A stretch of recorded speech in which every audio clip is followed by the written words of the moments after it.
Friends, welcome back to another video. The Hindu newspaper articles फिर से आपके सामने, और यहाँ पर हम लेकर के आए हैं रिजर्व बैंक से रिलेटेड एक न्यूज़ है जिसमें उसने अपनी दरों की बढ़ोतरी के बारे में जिक्र किया है। तो जानेंगे इस न्यूज़ के बारे में डिटेल में, और यहाँ पर हम देखेंगे इंग्लिश स्पीकिंग से रिलेटेड कुछ ऐसे वोकैब जो आपके फाइनेंशियल इकोनॉमी से रिलेटेड यहाँ पर आपको वोकैब देखने को मिलेंगे। तो चलिए देखते हैं और स्टार्ट करते हैं इस न्यूज़ को। सबसे पहले नज़र डालते हैं इसके हेडलाइंस पर। हेडलाइंस में लिखा हुआ है कि reserve bank raises rates by 50 PBS, ठीक है, 50 BPS brings down growth outlook to 7%। Reserve bank को तो आप सभी जानते हैं, जो भारतीय रिजर्व बैंक है। राइजेज, देखिए राइजेज का मतलब होता है कि बढ़ाना, ठीक है, बढ़ाना या फिर बढ़ोतरी करना। रेट्स किसमें? दरों में बढ़ोतरी करना। और कितनी? 50 बीपीएस। बीपीएस का मतलब होता है basis points. Basis points Hindi में बोलते हैं आधार अंक। तो 50 आधार अंक द्वारा अपने रेट्स में क्या किया उन्होंने? बढ़ोतरी की रिजर्व बैंक ने। Brings down growth outlook to 7%। जो ग्रोथ आउटलुक है उसको घटाकर कितना घटाया? 7% कर किया है, ठीक है, उसको घटाकर कितना कर दिया? 7% किया।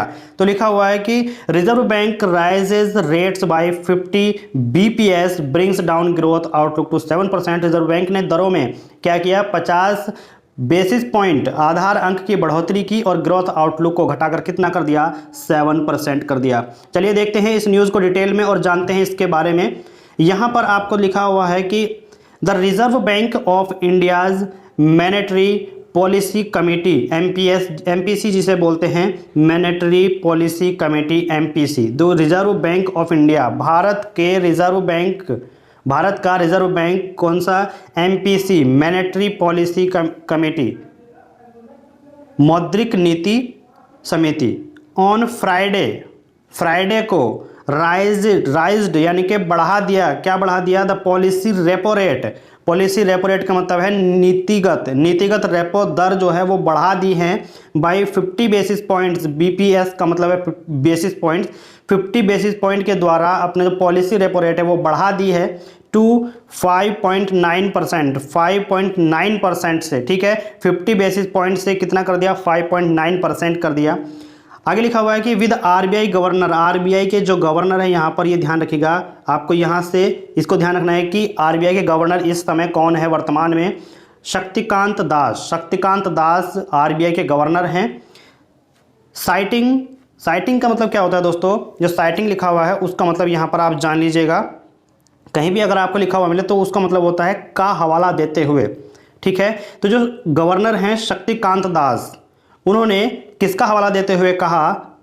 Persistence of high inflation that necessitated the withdrawal of monetary accommodation for restrain broadening. तो यहाँ पर उन्होंने हवाला देते हुए कहा किसका? परसिस्टेंस का मतलब आप जान लीजिएगा कि दृढ़ता। परसिस्टेंस इन्फ्लेशन, देखिए परसिस्टेंट इन्फ्लेशन का मतलब क्या होता है? ये ध्यान रखिए। इन्फ्लेशन शब्द है तो उसका मतलब यहाँ पर होता है कि मुद्रास्फीति, और हाई का मतलब आप सभी जानते हैं उच्च, ठीक है। तो उच्च मुद्रास्फीति की दृढ़ता का, ठीक है, मुद्रास्फीति की जो दृढ़ता है, दैट की नेसेसिटेशन, देखिए नेसेसिटेटेड का मतलब आवश्यकता। द विड्रॉवल का मतलब होता है निकासी, या फिर हम कह सकते हैं कि वापसी, ठीक है, ऑफ मॉनेटरी अकोमोडेशन।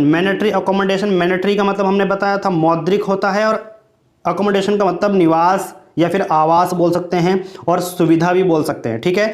तो उसकी वापसी की क्या आवश्यकता है, ठीक है, उसकी वापसी की आवश्यकता है। और किसमें? उन्होंने हवाला देते हुए कहा परसिस्टेंस ऑफ हाई इन्फ्लेशन, यानी कि उच्च मुद्रास्फीति की दृढ़ता में जो है उनकी वापसी की क्या है? आवश्यकता है।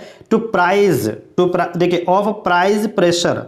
प्राइस का मतलब होता है जो दर होती है, कीमत होती है, ठीक है। प्रेशर यानी कि दबाव, and contain second round effect यानी कि दूसरे दौर के प्रभाव होते हैं, तो उनकी आवश्यकता है, उनके वापस लाने की आवश्यकता है, यह ऐसा कहा है, ठीक है। एक बार फिर से देख लीजिएगा। RBI governor Shaktikanta Das sighting, यानी कि आरबीआई के गवर्नर शक्तिकांत दास ने हवाला देते हुए कहा परसिस्टेंस ऑफ हाई इन्फ्लेशन, उच्च मुद्रास्फीति दृढ़ता के, ठीक है, उच्च मुद्रास्फीति की जो दृढ़ता है और वो क्या है कि नेसेसिटेटेड, आवश्यकता, द विड्रॉवल, वापसी की, ठीक है, द विड्रॉवल, वापसी की, और किसके वापसी की, मॉनेटरी, मॉनेटरी का मतलब होता है मौद्रिक अकोमोडेशन, यानी कि मौद्रिक सुविधाओं की, मौद्रिक सुविधाओं की या मौद्रिक आवासों की वापसी की आवश्यकता, to restrain broadening of price, restrain broadening, अब यहाँ पर देखिए रेस्ट्रेन ब्रॉडनिंग का मतलब है कीमत का जो विस्तार है, ठीक है, वो क्या है, रेस्ट्रेन, रेस्ट्रेन का मतलब होता है रुकना, ठीक है, उसका जो विस्तार है वो क्या है, रुका हुआ है, of price pressure and certain contain second round effect, कीमत जो मतलब जो कीमत का विस्तार है वो क्या है, रुका हुआ है, किसके दबाव और दूसरे दौर के प्रभाव के कारण जो है वो रुका हुआ है। आगे लिखा हुआ है this action will support medium term growth prospects. देखिए दिस एक्शन का मतलब होता है यह कार्रवाई, यह जो एक्शन है, will support medium term growth aspect, सहयोग करेगी, ठीक है, विल सपोर्ट यानी कि सहयोग करेगी, किसमें, मीडियम टर्म ग्रोथ प्रोस्पेक्ट। देखिए मीडियम टर्म का मतलब होता है मध्यम अवधि, और मध्यम अवधि के किसमें, ग्रोथ प्रोस्पेक्ट्स में, यानी कि विकास की संभावनाओं में ये क्या करेगी, सपोर्ट करेगी, सहयोग करेगी। मिस्टर दास एडेड, यानी कि जो शक्तिकांत दास हैं उन्होंने यह कहा।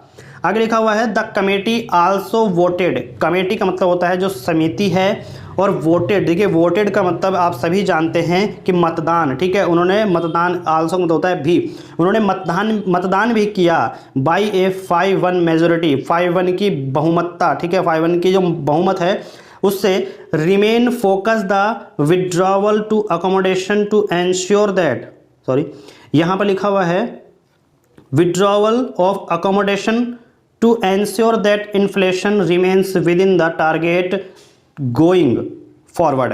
अब देखिए यहाँ पर साफ साफ लिखा हुआ है कि the committee also voted, committee ने क्या किया, मतदान भी किया 5.1 मेजोरिटी बहुमत से, रिमेन फोकस्ड का मतलब है ध्यान केंद्रित करते हुए या बनाते हुए, on withdrawal to accommodation, accommodation का मतलब हमने बताया था कि जो आवास है, और विड्रॉवल मतलब वापसी, आवास के वापसी पर, ऑन एंश्योर दैट, और निश्चित किया, और क्या किया, और यह निश्चित किया, देखिए ये, और यह निश्चित किया क्या, दैट कि inflation remain with in, inflation का मतलब हमने बताया था कि इन्फ्लेशन का मतलब क्या होता है दोस्तों, जहां भी आपको इन्फ्लेशन लिखा हुआ मिले तो उसका मतलब आप जान लीजिएगा मुद्रास्फीति, ठीक है, मुद्रास्फीति, remains within the target, remains within the target का मतलब ये है कि बनी रहे किसके, लक्ष्य के भीतर, गोइंग फॉरवर्ड यानी कि बनी रहे, लक्ष्य के भीतर जो है वो बनी रहे, तो इसकी जो है यहाँ पर बात हुई थी।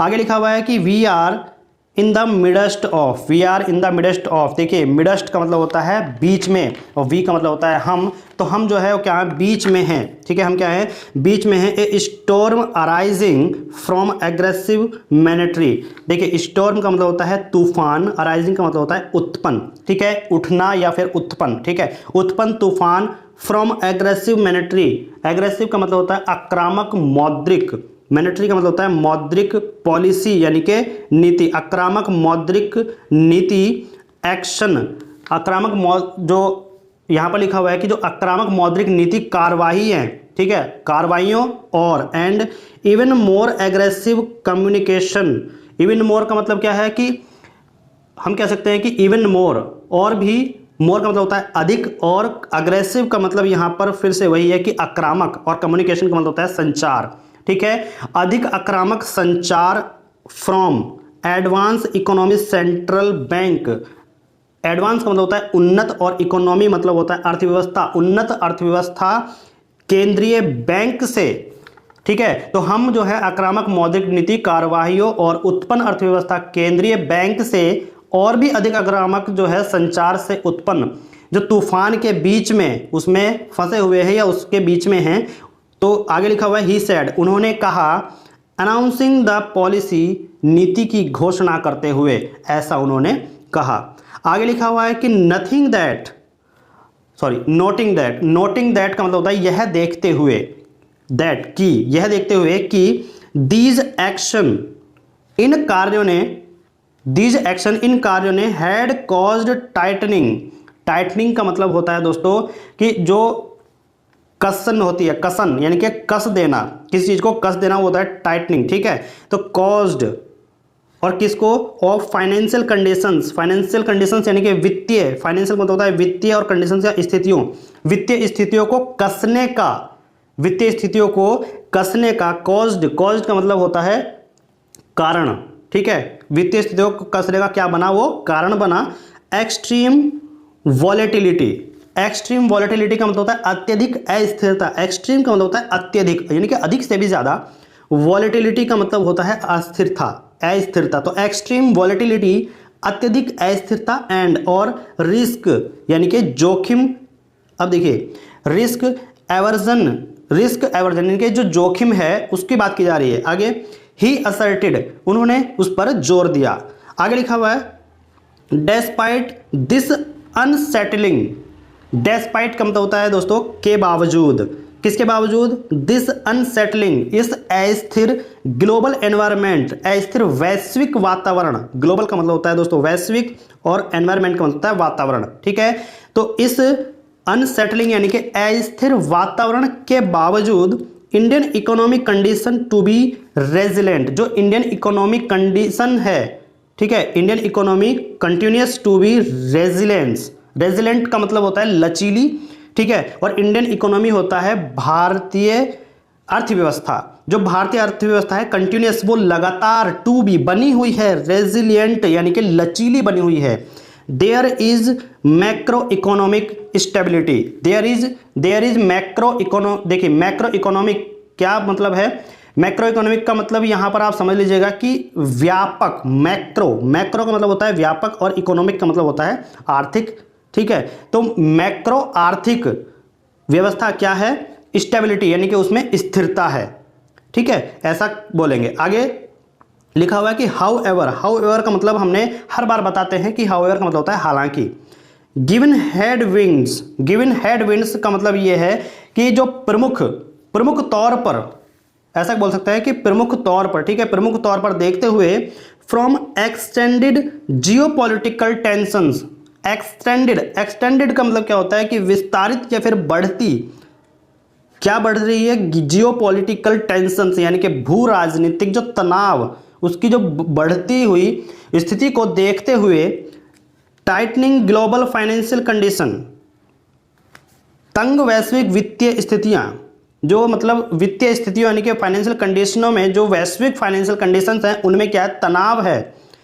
And a possible decline in external demand, possible decline, possible का मतलब होता है दोस्तों संभावना, डिक्लाइन का मतलब क्या है, देखिए डिक्लाइन, डिक्लाइन का मतलब होता है गिरावट, संभावित जो गिरावट है किसमें, इन एक्सटर्नल डिमांड, एक्सटर्नल डिमांड का मतलब यहां पर भारी मांग, जो मतलब बाहर से, बाहर की जो मांग है उसमें क्या है, गिरावट की संभावना, गिरावट की संभावना है। मिस्टर दास सैड, मिस्टर दास ने कहा, ये किसने कहा, मिस्टर दास ने कहा है। अब आगे the RBI projected economic, RBI projected economic, यहां पर देख लीजिएगा कि जो आरबीआई इकोनॉमिक प्रोजेक्टेड लिखा हुआ है, आरबीआई का मतलब जानते हैं सभी, reserve bank of India. Projected का मतलब होता है दोस्तों अनुमान, क्या मतलब होता है, अनुमान होता है। और इकोनॉमिक का मतलब आप सभी जानते हैं कि अर्थव्यवस्था, ग्रोथ यानी कि उसकी बढ़ोतरी, ठीक है। और कब, इन FY23, FY23 का मतलब है दोस्तों फाइनेंशियल ईयर 2023, ठीक है। तो उनका कहना क्या था कि द आरबीआई प्रोजेक्शन, आरबीआई का अनुमान है इकोनॉमिक ग्रोथ, आर्थिक, जो आर्थिक व्यवस्था है उसकी, हम कह सकते हैं कि उसकी बढ़ोतरी किसमें, फाइनेंशियल ईयर 2023 में एट 7%, 7% की क्या थी, संभावना थी, down from the 7.2% it had forecast. अब देखिए उसका अनुमान, अब यहां पर हम कह सकते हैं कि जो अनुमान था वो कितना था, 7% था, और डाउन फ्रॉम द, किससे घट करके, 7.2% से लगभग घट करके ये जो है अनुमान था, ठीक है।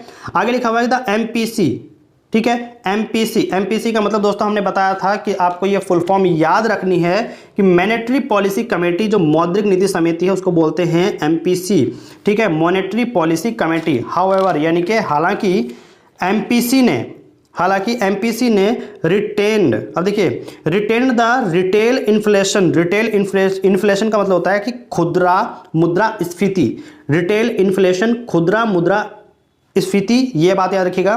प्रोजेक्शन का मतलब होता है अनुमान, ठीक है, for the current financial year, current financial year का मतलब जान लीजिएगा कि जो चल रहा वित्तीय वर्ष है, चालू वित्तीय वर्ष है, उसकी बात हो रही है एट 6.7%, ठीक है। तो हालांकि एमपीसी ने चालू वित्तीय वर्ष के लिए क्या किया, खुदरा मुद्रास्फीति अनुमान 6.7% पर क्या किया, रिटेन्ड यानी कि लौटा दिया, ठीक है। तो ये यहां पर न्यूज थी रिजर्व बैंक ऑफ इंडिया की, जो इसने बढ़ोतरी की है 50 बीपीएस बेसिस पॉइंट की बढ़ोतरी की है और bring down growth outlook to 7%, और क्या कर दिया 7% घटाकर इसका ग्रोथ आउटलुक किया है, ठीक है। तो यहां पर इस न्यूज को पढ़ करके आपको कैसा लगा, आपकी वोकैब को थोड़ा इंक्रीमेंट मिला हो तो वीडियो को लाइक और शेयर कर दीजिए। चैनल पर नए हैं चैनल को सब्सक्राइब कर लीजिए और बेल आइकन को प्रेस करना ना भूलें, क्योंकि बेल आइकन प्रेस करते हैं तो आपके मोबाइल पर हर वीडियो का नोटिफिकेशन जाता रहेगा, जिससे कि यहाँ पर हम the Hindu newspaper daily articles लाते हैं और आपकी इंग्लिश को इंप्रूव करते हो, साथ ही साथ आपके जो है यहाँ पर जब आप आर्टिकल पढ़ते हो तो उसके बारे में जानकारी मिलती है, तो आपकी नॉलेज बढ़ती है। थैंक यू फॉर वॉचिंग, मिलते हैं ऐसे ही एक नई वीडियो में।